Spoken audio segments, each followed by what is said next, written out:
उपराज्यपाल मनोज सिन्हा ने जम्मू कश्मीर के आतंक पीड़ित परिवारों को लेकर बड़ा ऐलान किया है। एलजी ने कहा है कि सभी आतंक पीड़ित परिवारों को नौकरी दी जाएगी। आतंक पीड़ितों के साथ बिना देरी न्याय होगा।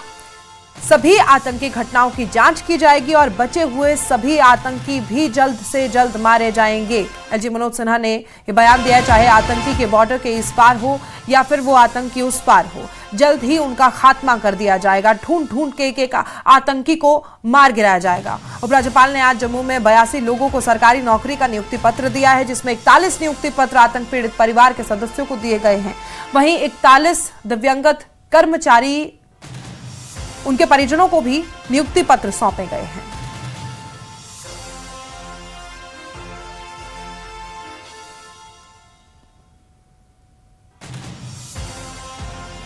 जम्मू कश्मीर में शुरू हुआ और 2019 तक जम्मू कश्मीर में 41,949 41,949 दशकों तक यहां की आवाम को गुमराह करने का काम किया। आज भी उनमें से कुछ ऐसे तत्व हैं जो लोकतांत्रिक मूल्यों और भारतवर्ष के आदर्शों का गलत फायदा उठाकर झूठ और सरासर गलत नैरेटिव चलाने का प्रयत्न करते हैं। उन्हें दशकों तक आतंकवादियों और अलगाववादियों के इकोसिस्टम से कोई दिक्कत नहीं थी, कोई तकलीफ नहीं थी, लेकिन जम्मू कश्मीर में शांति और विकास स्थापित हो, ये देखकर अनेक लोगों को दर्द होता है, तकलीफ होती है। सभी टेरर विक्टिम केसेस में इन्वेस्टिगेशन होगा, टेरर केसेस में इन्वेस्टिगेशन होगा, बल्कि ये भी सुनिश्चित किया जाएगा कि आतंकवादी और उनके सहयोगी चाहे इस तरह हों या सीमा पार हों, उन्हें उनके जघन्य अपराध की कड़ी से कड़ी सजा जरूर मिले। मैं इसे जम्मू कश्मीर में न्याय के एक नए युग की शुरुआत कहना चाहूंगा। अनमोल जिंदगियां सिर्फ आंकड़ों और सरकारी फाइलों में सिमट कर रह गई थी और जो परिजन दशकों से सिर्फ वादों के भरोसे जीवन काट रहे थे, उनका इंतजार अब समाप्त हो गया है। उनके रिहेबिलिटेशन के लिए जम्मू कश्मीर का प्रशासन पूरी तरह से समर्पित है और समर्पित भाव से काम कर रहा है। और ये आज फिर मैं इस सभागार में दोहराना चाहता हूं, मैं जानता हूं कि और भी मामले हैं, लेकिन कोई गलत नियुक्ति न हो इसके लिए थोड़ा समय लगता है। और मैं फिर से कहना चाहता हूं कि एक भी जेन्युइन केस ऐसा नहीं बचेगा जिसे नियुक्ति न मिल जाए, जो टेरर विक्टिम फैमिली। मैं सभी टेरर विक्टिम फैमिली को एक बार पुनः श्रद्धांजलि देता हूं। उनके परिजन आज अपने नए जीवन की शुरुआत कर रहे हैं। मैं माता वैष्णो देवी से उनके उज्जवल भविष्य के लिए भी प्रार्थना करता हूं और प्रशासन के जिन साथियों ने त्वरित गति से नियुक्ति पत्र बनाने में अपना पूरा योगदान दिया है। वहीं जम्मू में जिन आतंकी पीड़ितों के परिजनों को अपॉइंटमेंट लेटर मिले हैं, उन्होंने खुशी जाहिर की और उन्हें इंसाफ दिलाने के लिए एलजी मनोज सिन्हा को धन्यवाद दिया। जो यहाँ पे आतंकवाद पनपा है, उसके इकोसिस्टम को खत्म करने की बात तो की गई है एलजी मनोज सिन्हा की तरफ से, और साथ ये भी कहा गया है जितने भी पीड़ित फैमिलीज हैं जो आतंकवाद से ग्रसित हैं, पीड़ित हैं, उनको भी अपॉइंटमेंट लेटर दिया जाएगा। उनमें से एक आप मेरे साथ मौजूद हैं जिनको आज अपॉइंटमेंट लेटर मिला है। अपना नाम बताएं। सर मेरा नाम है मशकूर अहमद। सर मैं आपको आज एक तरह से हम कहेंगे कि आपके जख्मों के पे मरहम लगाने की कोशिश हुई है आज। ये अपॉइंटमेंट लेटर कितने मायने रखता है आपके लिए? सर सबसे पहले तो एलजी का बहुत बहुत शुक्रिया जिन्होंने हमें नौकरी दी। और उसके बाद सर मेरे पापा मारा थे मिलिटेंटों ने। सर मेरे पापा आर्मी के साथ थे, सर उनको मार दिया था मिलिटेंटों ने। सर हम बहुत बहुत शुक्रिया करते हैं एलजी से। हुआ था ये जो हादसा हुआ था, किस तरह से ये घटना घटित हुई थी? सर ये 2005 में मेरा पापा मारा था, 21/8/2005। कहाँ के रहने वाले हैं आप? सर हम रामबन डिस्ट्रिक्ट। अच्छा, रामबन में ये घटना जब घटी थी तो क्या हुआ था, कितने आतंकवादी थे, क्या उस बात को आप बता पाएंगे? सर 2 आतंकवादी थे, मेरा पापा नहा रहा था, वो आतंकवादी छुप के आए और मेरे पापा को काट दिया कुल्हाड़ी से। इससे पहले भी 2005 के बाद भी गवर्नमेंट यहाँ पे काफी आई, कोशिश आपकी तरफ से की गई होगी, लेकिन कुछ हुआ नहीं। आज इतने सालों के बाद इंसाफ मिला है, कैसा लग रहा है? सर बहुत अच्छा है। सबसे पहले तो एलजी का बहुत बहुत शुक्रिया जिन्होंने हमें ये ऑर्डर दिया। तो ऐसी कई फैमिलीज हैं जिनकी फाइलें कई सालों से बंद पड़ी थी, धूल फांकती हुई दिखाई देती थी, कई ऐसे महकमों में जहां पे अब फाइलें न बल्कि जल्दी निकलती हैं, बल्कि एलजी मनोज सिन्हा की तरफ से ये खास निर्देश दे दिए गए हैं कि जितनी भी फैमिलीज हैं जो टेरर विक्टिम्स हैं उनकी इन्वेस्टिगेशन हो और जो विक्टिम की जो नेक्स्ट ऑफ किन है उसको अपॉइंटमेंट लेटर भी दिया जाए। कैमरामैन चांद के साथ राजन वैद, न्यूज़18 जम्मू। वहीं जम्मू में माता वैष्णो देवी संघर्ष समिति की प्रेस कॉन्फ्रेंस शुरू हो गई है, सीधे चलते हैं। तो कृपया और आगे मत बढ़ाइए, इसको आप जितना जल्दी से जल्दी समाप्त कर सकते हैं समाप्त करिए, परंतु हम पीछे हटने वाले नहीं है किसी भी हद तक। अगर वो ये सोचते हैं कि इसको डिले करने से ये रुक जाएगा तो नहीं, ऐसा नहीं होगा। जितना ज्यादा वो डिले करेंगे उतना ज्यादा हमारे इरादे और मजबूत होते जाएंगे और उतना ज्यादा हमें प्लानिंग में और ज्यादा समय मिलेगा। आप लोग सभी जानते हैं अच्छे तरीके से कि किसी भी अगर ऑपरेशन को सक्सेसफुल करना हो उसमें प्लानिंग बहुत महत्वपूर्ण होती है। तो प्रशासन, सरकार, श्राइन बोर्ड या आदरणीय एलजी साहब इसको जितना डिले करेंगे ये उनके लिए उतना ही मुश्किल हो जाएगा। इसके साथ मैं आपको एक और बात बताना चाहता हूं कि उनके इस डिले करने के कारण सबसे बड़ा नुकसान क्या हो रहा है, ये हमारी यूटी ऑफ JNK से बाहर बात जा रही है। बहुत से स्टेट के ऐसे ऑर्गेनाइजेशंस हैं जो हमारे संपर्क में हमसे, हमारी जो माता वैष्णो देवी श्राइन बोर्ड संघर्ष समिति बनी है उसके बैनर तले संघर्ष को आगे ले जाना चाहते हैं। लेकिन जैसे कि हमने पहले भी दोहराया, हम नहीं चाहते ये पूरे भारत देश के अंदर ये बात फैले और हर एक स्टेट में अराजकता के माहौल बने। इसलिए हमने उनसे निवेदन किया कि पहले हमें हैंडल करने दीजिए, उसके बाद अगर आपकी सहायता की जरूरत होगी तो हम आपसे पक्का सहायता लेंगे। इसके साथ मैं आपको एक और अच्छी सूचना देना चाहूंगा कि हमारा इसके साथ में एक यूथ विंग भी बन गया है। तो क्योंकि हम ये मानते हैं कि जो एडमिशंस है ये डायरेक्टली इफेक्ट कौन होते हैं, हमारा यूथ होता है और यूथ की तरफ से भी ये निवेदन आ रहा था कि हम इस संघर्ष में शामिल होना चाहते हैं। लेकिन यूथ को हमने काफी कंट्रोल करके रखा हुआ है क्योंकि आप जानते हो तो यूथ हैं, वो किसी भी सीमा तक जा सकते हैं। लेकिन वैसे ही अभी हमारा हर डिस्ट्रिक्ट के अंदर यूथ विंग भी बनाया जा चुका है। अगला मेरा सबसे बड़ा एक आप सभी लोगों से ये निवेदन है, क्योंकि हमें बहुत विश्वस्त सूत्रों से ये पता चला है कि सरकार इस संघर्ष को दबाने के लिए मीडिया का सहारा ले रही है। मतलब मीडिया को कुछ एक ऐसी हिदायतें दी जा रही हैं कि जो संघर्ष समिति के बारे में खबर होती है उसको पब्लिश ना किया जाए, जब उसको उस तरीके से पब्लिश ना करे जिससे कि इस संघर्ष को और ताकत मिले या ये संघर्ष और आगे तक बढ़े। मेरा मीडिया बंधुओं से निवेदन है कि आप लोकतंत्र का एक बहुत ही मजबूत पिलर हो। आपको खुद एनालाइज करना है कि सच क्या है, झूठ क्या है, पाप क्या है, पुण्य क्या है, न्याय क्या है और अन्याय क्या है, ये आप लोगों को डिसाइड करना है। आप लोगों को अपने आप को उनसे प्रभावित नहीं होने देना है। सरकार के पास में बहुत कुछ होता है प्रभावित करने के लिए, लेकिन आपको मालूम है ये हमारी लड़ाई पूरी की पूरी सनातन धर्म के लिए, हमारी आस्था के लिए है और हमारा किसी और से कोई लेना देना नहीं है। कुछ जगहों पे जो राजनीतिक लोग हैं उन्होंने इसको हिंदू मुस्लिम रंग देने की भी कोशिश करी, लेकिन हमारा ये बिल्कुल हिंदू मुस्लिम नहीं है। वो भी हमारे इसी यूटी के रहने वाले लोग हैं। अगर हमारा है तो सिर्फ एक है, ये माता वैष्णो देवी श्राइन बोर्ड के साथ में हमारी लड़ाई है, हमारी अपनी आस्था को बचाने की लड़ाई है और हमारा ये है कि माता वैष्णो देवी श्राइन बोर्ड द्वारा चलाए गए जितने भी स्कूल कॉलेजेस हैं उनमें सनातन परंपरा का पालन किया जाए और सनातन धर्म के अनुसार वहां पे उनकी एजुकेशन को चलाया जाए।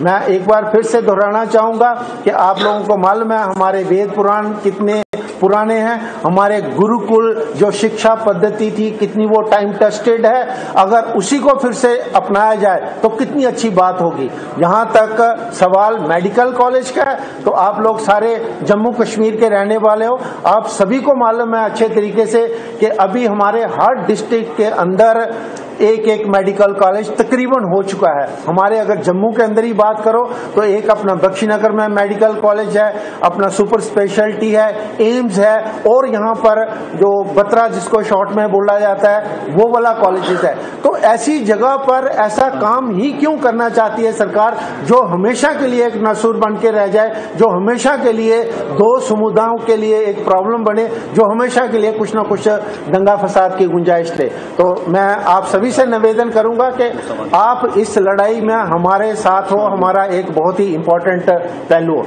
इसका पूरा ध्यान रखिए। अभी मैं हमारे साथ में आदरणीय सीएम सेठ जी हैं, जो कि माता वैष्णो देवी श्राइन बोर्ड में रह चुके हैं, और वहां पर जब वो लैंड प्रोक्योर की जा रही थी, उसकी जितनी भी प्रणाली थी उसमें तकरीबन ये एक्टिव तरीके से भाग लेते रहे। अभी उस विषय को, जो कि हमारे आदरणीय मुख्यमंत्री बार बार कुछ एक उन्होंने ऐसी इररिस्पॉन्सिबल स्टेटमेंट्स दी हैं जो कि एक मुख्यमंत्री को नहीं देनी चाहिए, तो वो दी हैं, तो उसके बारे में हमारे आदरणीय सीएम सेठ साहब आपको विस्तृत में जानकारी देंगे। आप सभी का धन्यवाद। नमस्कार, जय माता दी। मैं हमारे कन्वीनर जो संघर्ष समिति के हैं कर्नल साहब, उसको रिपीट नहीं करूंगा जो जितनी बातें इन्होंने कही हैं। मैंने कोई 5-6 पॉइंट्स जो है आपके ज़रिए, मीडियम के ज़रिए, मीडिया के ज़रिए श्राइन बोर्ड तक पहुंचाने की कोशिश करेंगे, और उसमें कुछ स्टेटमेंट और काउंटर स्टेटमेंट जो है, पिछले आपने देखा जब से ये संघर्ष समिति आई है तो काफ़ी स्टेटमेंट गवर्नमेंट की तरफ से भी आए और आम पब्लिक की तरफ से भी काफ़ी स्टेटमेंट आए हैं, काउंटर स्टेटमेंट भी आए हैं। तो उन्हीं के रिलेटेड में 5-6 इश्यूज़ हैं जो मैं आपके माध्यम से जो कंसर्न अथॉरिटीज़ है वहाँ तक पहुँचाऊँगा। पहला इशू है कि ये जो मेडिकल कॉलेज का ब्लड। फिलहाल वक्त छोटे से ब्रेक का, आप देखते रहिए न्यूज़ 18।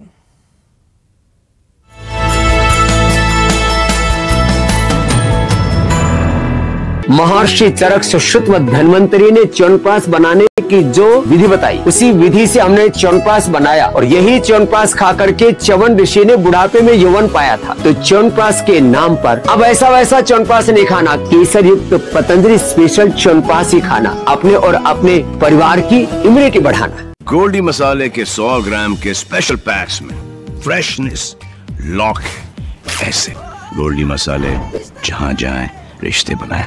पीएम की स्टोरी में अपोजिशन सानिया कल का करीब हर रोज ऐसे ही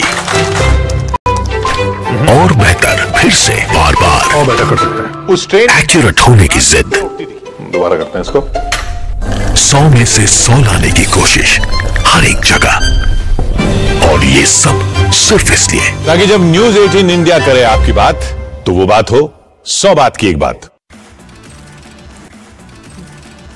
जम्मू के कन्वेंशन सेंटर में कार्यक्रम में एलजी मनोज सिन्हा ने आतंक पीड़ित परिवारों को दिए नियुक्ति पत्र। कन्वेंशन सेंटर में कुल 82 परिवारों को दिए गए नौकरी के नियुक्ति पत्र। श्रीनगर से आज 5 फ्लाइट्स कैंसिल। श्रीनगर से दिल्ली जाने वाली 2 फ्लाइट्स रद्द। श्रीनगर से अमृतसर और कोलकाता जाने वाली फ्लाइट्स भी रद्द। श्रीनगर टू दिल्ली स्पाइस जेट की फ्लाइट भी नहीं भरेगी उड़ान। उड्डयन मंत्री राम मोहन नायडू ने किया इंडिगो की उड़ानों के सामान्य होने का दावा। चेयरमैन विक्रम मेहता ने दी सफाई। जानबूझकर संकट पैदा करने के आरोपों से किया इनकार। यात्रियों से मांगी माफी, कहा तेजी से सामान्य हो रही हैं उड़ानें।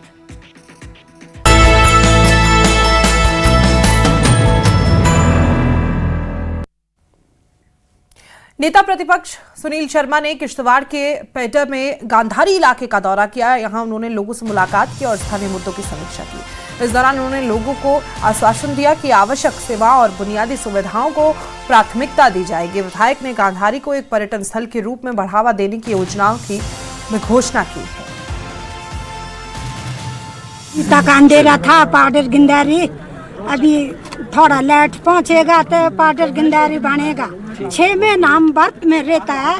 हम जल्दी जल्दी हमारे लिए यहाँ ये क्या बोलना, ये जहाज भी होना चाहिए। 7-8 महीना हम बर्फ में रहता है। पूरे गंधारी में लाइट, पूरा गंधारी में, बट उससे तुम तक नहीं है। तुम तक रोड पहुंच गया, रिसेंटली रोड तो पहुंच गया।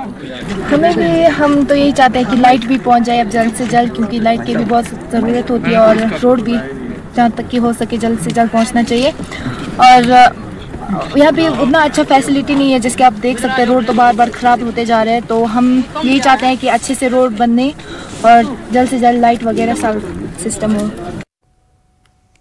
अलगाववादी नेता शब्बीर अहमद शाह को अभी जेल में ही रहना होगा। शब्बीर अहमद शाह की जमानत पर सुप्रीम कोर्ट में सुनवाई टल गई है। अब सुप्रीम कोर्ट 7 जनवरी को जमानत याचिका पर अगली सुनवाई करेगा। अगली तारीख 7 जनवरी दी गई है। एनआईए के वकील ने सुप्रीम कोर्ट से मामले में सुनवाई टालने की मांग की थी।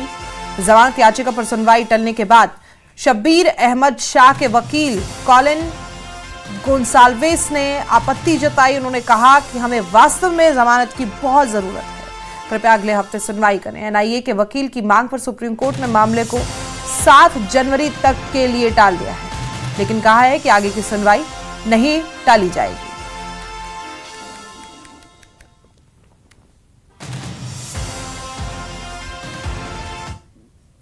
वहीं उत्तरी कश्मीर के सोपोर में 3 लोगों के घरों पर पुलिस की छापेमारी के बाद तहरीक हुर्रियत जांच के दायरे में है। सोपोर पुलिस ने गुरुवार को बताया कि उन्होंने गैर कानूनी गतिविधियां रोकथाम अधिनियम की धारा 10 और 13 के तहत दर्ज एफआईआर की चल रही जांच के तहत कई जगहों पर एक साथ तलाशी अभियान चलाया।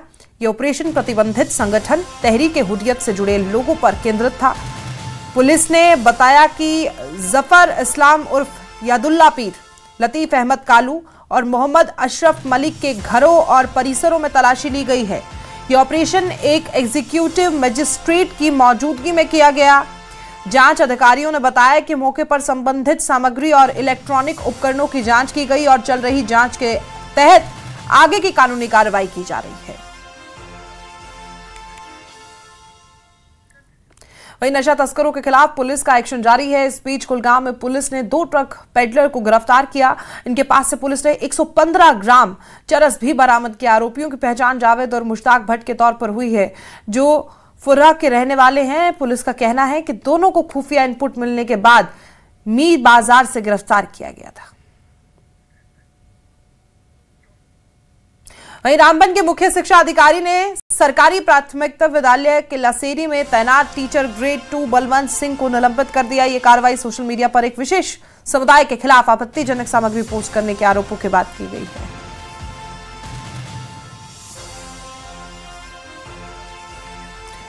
वहीं कटरा में देर रात दर्दनाक हादसा हुआ, जहां तेज रफ्तार वैन ने सड़क किनारे चल रहे एक राहगीर को टक्कर मार दी। हादसे में राहगीर की मौके पर ही मौत हो गई। वहीं ये पूरी घटना पास के सीसीटीवी कैमरे में रिकॉर्ड हो गई।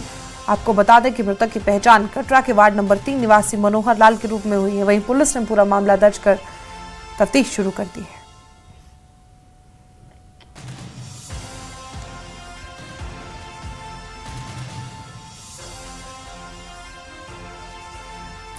वहीं बड़गाम पुलिस ने होमस्टे प्रबंध के खिलाफ मामला दर्ज किया। पुलिस ने हुमहामा में रोज कॉटेज होमस्टे में जांच के दौरान पाया कि यहां एक विदेशी नागरिक को बिना जरूरी रिपोर्टिंग के ठहराया गया था। पुलिस के मुताबिक प्रबंधन ने विदेशी मेहमानों की फॉर्म सी जमा करने से जानबूझकर इनकार किया, जो कि अनिवार्य है। साथ ही ये होमस्टे टूरिज्म विभाग से भी पंजीकृत नहीं था, इसलिए पुलिस ने विदेशी नागरिक अधिनियम की धारा 8 और 23B के तहत एफआईआर दर्ज कर जांच शुरू कर दी है। बड़गाम पुलिस ने होटल, गेस्ट हाउस और होमस्टे मालिकों से अपील की है कि वो विदेशी मेहमानों के लिए समय पर फॉर्म सी जमा करें और नियमों का सख्ती से पालन किया जाना चाहिए।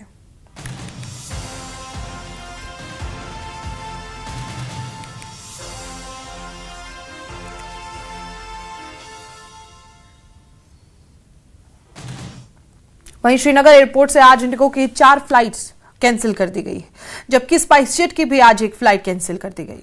फ्लाइट्स कैंसिल होने से यात्रियों को दिक्कतों का सामना करना पड़ रहा है। बता दें कि पिछले 1 हफ्ते से देश भर में इंडिगो की फ्लाइट्स कैंसिल हो रही है और श्रीनगर इंटरनेशनल एयरपोर्ट पर भी यही हाल देखने को मिला, जिससे लोगों को दिक्कतों का सामना करना पड़ा और वो लगातार अपील कर रहे हैं कि इस पर ध्यान दिया जाना चाहिए।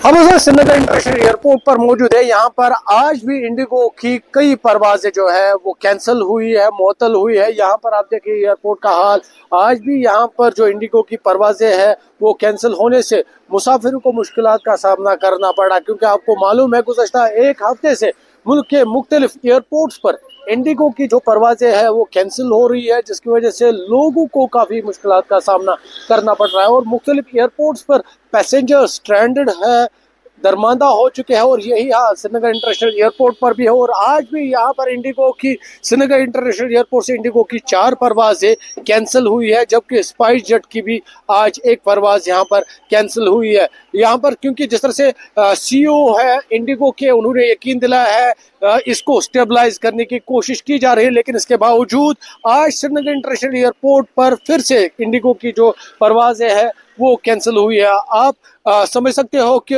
जब परवाज कैंसिल होती है तो कितनी मुश्किलात का सामना एक पैसेंजर को करना पड़ता है, क्योंकि यहाँ पर कई सारे टूरिस्ट होते हैं जिनका टूर या ट्रिप खत्म होती है, उसके बाद उनकी फ्लाइट स्केड्यूल थी, जब एयरपोर्ट पहुंचे तो उनकी फ्लाइट कैंसिल हुई है। लेकिन अब कुछ रोज चंद रोज से जो एयरपोर्ट इंतजाम है वो सुबह ही ये जानकारी फराहम करते हैं कि आज कितनी फ्लाइट्स और कौन कौन सी फ्लाइट कैंसिल है, उसकी जानकारी वो साझा करते हैं। तो कहीं ना कहीं उससे कुछ हद तक जो है पैसेंजर को राहत मिली, क्योंकि पैसेंजर को पहले ही ये आइडिया होता है कि फ्लाइट अगर कैंसिल है वो फिर उसके बाद एयरपोर्ट का रुख नहीं करते हैं। आपको मालूम है वादी में इन दिनों सर्दियों का मौसम है और पैसेंजर जो दरमांदा हो चुके हैं एयरपोर्ट पर, उनको कहीं ना कहीं उनकी जो मुश्किलात है उसमें इजाफा हो रहा है। न्यूज़ 18 के लिए श्रीनगर इंटरनेशनल एयरपोर्ट से मैं आबिद हुसैन। और इसी के